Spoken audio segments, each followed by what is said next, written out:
नमस्कार दोस्तों, स्वागत है आप सभी का आर बाई स्टडी फॉर सिविल सर्विसेज पर। मैं अलका पांडे। तो दोस्तों, हम लोग देख रहे थे ज्योग्राफी की लिस्टिंग, जो कि आने वाले आपके UP PCS, or one day exam या फिर आपका अदर स्टेट पीसीएस एग्ज़ाम है, उन सभी के लिए इम्पॉर्टेंट है। एक वीडियो ज्योग्राफी की लिस्टिंग पे आ चुका है। आज हमारा दूसरी क्लास है, तो पहली क्लास को जाके ज़रूर देखिएगा। तो चलिए शुरू करते हैं। पहला टॉपिक है हमारा आज का पंचप्रयाग। ठीक है, पंचप्रयाग की अगर बात करें तो हिमालय में सतोपंथ ग्लेशियर से निकलने वाली जो अलकनंदा नदी है, इसके द्वारा निर्मित मार्ग का ये अनुसरण करते हैं। ठीक है, तो इसमें देखिए सबसे पहले क्या होता है कि अलकनंदा नदी विष्णुप्रयाग में धौलीगंगा नदी में विलीन हो जाती है। फिर नंदप्रयाग तक आगे बढ़ के नंदाकिनी नदी में मिल जाती है। फिर आगे बढ़ते हुए कर्णप्रयाग पहुंचती है तो वहाँ पे पिंडर नदी से मिल जाती है। रुद्रप्रयाग में मंदाकिनी नदी से मिल जाती है और बाद में भागीरथी से मिल जाती है। फिर उसके बाद जो अलकनंदा और भागीरथी जो देवप्रयाग में मिलते हैं, उसके आगे फिर गंगा नदी का निर्माण करती हैं। ठीक, तो पंचप्रयाग में क्या क्या चीज़ें हैं? ये आपका विष्णुप्रयाग, नंदप्रयाग, कर्णप्रयाग, रुद्रप्रयाग और देवप्रयाग। तो इसमें देखिए आपको यही देखना है। विष्णुप्रयाग के बारे में चलिए पढ़ते हैं कि बद्रीनाथ से लगभग 35 किलोमीटर नीचे की ओर विष्णुप्रयाग प्रथम स्थान है, जहाँ पे अलकनंदा नदी धौलीगंगा, जिसको स्थानीय रूप से धौली कहा जाता है, जहाँ के स्थानीय निवासी धौली कहलाते हैं, उससे मिलती है। ठीक है, विष्णुप्रयाग में अलकनंदा नदी जो है वो धौलीगंगा से मिलती है। ठीक, यहाँ पे क्या है, विष्णुप्रयाग पहाड़ी ट्रैकिंग, लंबी पैदल यात्रा के लिए भी काफ़ी ज़्यादा लोकप्रिय है और पहाड़ी ट्रैक के लिए इसको जाना जाता है। यहाँ पे फूलों की घाटी, कासभुसंडी झील, हेमकुंड झील जैसे कुछ नाम यहाँ पे पाए जाते हैं, मिलते हैं। अगला है नंदप्रयाग। अगला संगम जो होता है भागीरथी नदी का, वो नंदप्रयाग में होता है, अलकनंदा नदी का, जहाँ अलकनंदा और नंदाकिनी नदियाँ मिलती हैं। ऐसा कहा जाता है कि नंद नाम के राजा ने एक बार देवताओं को प्रसन्न करने के लिए और उनका आशीर्वाद लेने के उद्देश्य से यज्ञ अथवा अग्नि बलिदान अनुष्ठान किया था। ठीक है, और दूसरा ये है कि जो कृष्ण भगवान के पिता थे नंद, उनके नाम पे ये नाम पड़ा है। तो बेसिकली क्या है कि नंदप्रयाग में अलकनंदा और नंदाकिनी नदियाँ मिलती हैं।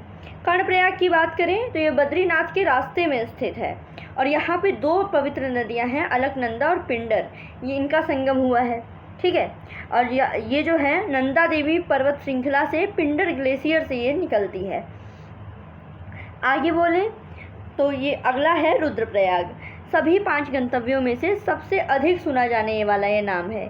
यहाँ पे अलकनंदा नदी जो है वो मंदाकिनी से मिलती है और वर्तमान में ये जो संगम है, इसका नाम भगवान शिव के नाम पे रखा गया है। ठीक है, भगवान शिव का दूसरा नाम क्या है? रुद्र है, उसी के नाम पे ये नाम पड़ा है रुद्रप्रयाग। यहाँ पे अलकनंदा नदी मंदाकिनी से मिलती है। आगे देवप्रयाग की बात करें तो यहाँ पे अलकनंदा तथा भागीरथी के पवित्र संगम का अंतिम स्थान है, जहाँ पे काफ़ी ज़्यादा पूजा पाठ होता है, ये अत्यंत पूजनीय है। ठीक है, यहाँ पे भागीरथी नदी यहाँ गंगोत्री के ग्लेशियर से निकलती है। ठीक, आगे हिंदू यात्रियों के लिए देवप्रयाग जो है ये उत्तराखंड के 4 सबसे प्रतिष्ठित तीर्थ स्थानों का प्रवेश द्वार है। ठीक है, जिसको 4 धाम के नाम से भी जाना जाता है। 4 धाम में क्या क्या आते हैं? यमुनोत्री, गंगोत्री, केदारनाथ और बद्रीनाथ। तो यही देवप्रयाग ही वहाँ का पवित्र प्रवेश द्वार है। तो आपको पंचप्रयाग के बारे में पता चल गया होगा। पंचप्रयाग में आपने देख लिया। बाकी देखिए जो मैंने बताया था, इसको डायग्राम से भी देख लीजिए एक बार। यहाँ पे देखिए सबसे पहले क्या था? विष्णुप्रयाग। विष्णुप्रयाग में ये अलकनंदा नदी यहाँ पे धौलीगंगा से मिलती है। फिर आगे बढ़ती है अलकनंदा नदी धौलीगंगा के साथ, तो नंदप्रयाग में नंदाकिनी नदी से मिलती है। फिर आगे होता है कर्णप्रयाग। कर्णप्रयाग में ये पिंडर गंगा अलकनंदा नदी से मिलती है। रुद्रप्रयाग में मंदाकिनी जो है ये अलकनंदा नदी से मिलती है और देवप्रयाग जो है यहाँ पे अलकनंदा और भागीरथी नदी का मिलन होता है और ये दोनों नदियाँ मिल करके गंगा नदी के रूप में आगे मैदानी भाग में बहती हैं। ठीक, तो ये हमने पढ़ लिया पंचप्रयाग के बारे में। आगे बढ़ते हैं, थोड़ा एक देख लेते हैं कि जो प्रायद्वीपी और अतिरिक्त प्रायद्वीपी नदियाँ होती हैं उनकी तुलना करते हैं। सबसे पहले देखिए प्रायद्वीपीय भारत में नदियाँ बहुत ज़्यादा पुरानी हैं और इसमें से कुछ नदियाँ तो कैम्ब्रियन पूर्व काल के पहले की हैं, और वहीं दूसरा जो अतिरिक्त प्रायद्वीप नदियाँ हैं ये युवा नूतन नदियाँ हैं। इसमें कुछ पूर्ववर्ती नदियों जैसे सिंधु, गंगा, ब्रह्मपुत्र इत्यादि को छोड़ करके बाकी सब लगभग नई हैं। आगे प्रायद्वीपीय में अधिकांश नदियाँ अनुवर्ती या पुनर्युवन होती हैं, और इनमें से कई नदियां जो हैं वो जैसे सिंधु हो गया, सतलज, काली, कोसी, तीस्ता, ब्रह्मपुत्र, ये प्रत्यनुवर्ती हैं। देखिए, प्रायद्वीपीय नदियों में गोदावरी नदी को छोड़ करके सारे जो जितनी भी नदियां हैं उनके बेसिन छोटे हैं, और वहीं अतिरिक्त प्रायद्वीपीय में क्या होता है, इनके बेसिन जो है प्रायः बड़े होते हैं। प्रायद्वीपीय नदियों का जलमार्ग चौड़ा होता है, और यहीं अतिरिक्त प्रायद्वीपीय नदियों में नदी तल ऊपरी धारा में महाखड्डों और क्षिप्रिकाओं का निर्माण करता है। प्रायद्वीपीय नदियों में ऊर्ध्वाधर जो अपरदन होता है वो नगण्य है, और यहीं अतिरिक्त प्रायद्वीपीय नदियों में ऊर्ध्वाधर और पार्श्विक अपरदन महत्वपूर्ण है। प्रायद्वीपीय नदियाँ धीमी गति से बहती हैं, लेकिन जो अतिरिक्त प्रायद्वीपीय नदियाँ हैं, जैसे कि मैंने बताया कि युवा नूतन नदियाँ होती हैं, तो ये तीव्र भी बहती हैं और मंद गति से भी बहती हैं। प्रायद्वीपीय नदियों की वहन क्षमता निम्न होती है, और वहीं अतिरिक्त प्रायद्वीपीय नदियाँ अवसादों का वहन करती हैं। ठीक, प्रायद्वीपीय नदियों में मुख्यतः निक्षेपण का कारक एजेंट है, और अतिरिक्त प्रायद्वीपीय नदियों में सक्रिय रूप से अपरदन निक्षेपण के कारक है। ठीक है, मतलब इसमें प्रायद्वीपीय नदियों में निक्षेपण होता है, इसमें अपरदन निक्षेपण दोनों होता है। प्रायद्वीपीय नदियाँ छिछला विसर्पण बनाती हैं, और वहीं अतिरिक्त प्रायद्वीपीय नदियाँ अनेक तीक्ष्ण और गोखुर झीलें भी बनाती हैं। प्रायद्वीपीय नदियाँ जो हैं वो नौगम्य नहीं हैं, और अतिरिक्त प्रायद्वीपीय नदियाँ जो हैं नौगम्य होती हैं, नाव वगैरह जा सकती है।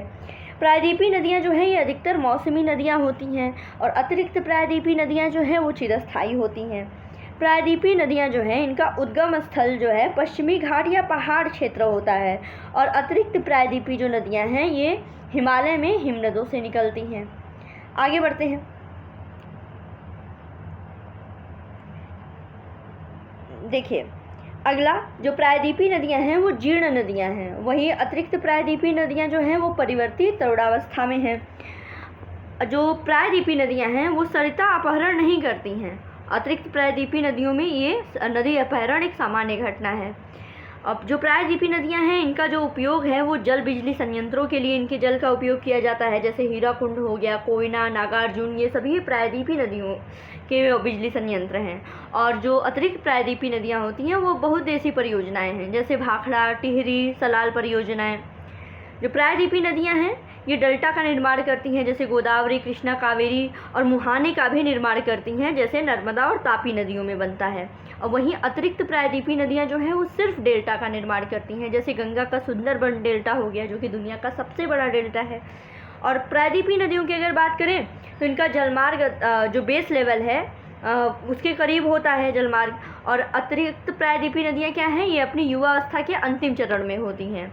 ठीक, तो दोस्तों आज के लिए बस इतना ही, बाकी पढ़ते रहिए। God bless you all. बाकी आप लोग अगर किसी भी एग्ज़ाम की प्रिपरेशन कर रहे हैं, जैसे यूपी पीसीएस हो गया, आरओ का एग्ज़ाम हो गया, इसके अलावा बिहार पीसीएस है, एमपी पीसीएस, उत्तराखंड पीसीएस, इन सभी की अगर आप प्रिपरेशन कर रहे हैं और आप अपना सिलेक्शन या फिर कट ऑफ क्लियर करना चाहते हैं तो स्टडी फॉर सिविल सर्विसेज का पेड ग्रुप ज्वाइन कर सकते हैं, जहां पे आपको सिलेक्शन मटेरियल दिया जाएगा, पेड क्विज दिया जाएगा, टेस्ट सीरीज़ कराई जाती है जो बिल्कुल आपके एग्ज़ाम की तरह ही टेस्ट सीरीज़ दी जाती है। जैसा पैटर्न आपके पेपर का होगा वैसे ही आपको टेस्ट सीरीज़ दी जाएगी, तो उसको आप ज्वाइन कर सकते हैं दिए गए नंबर पर।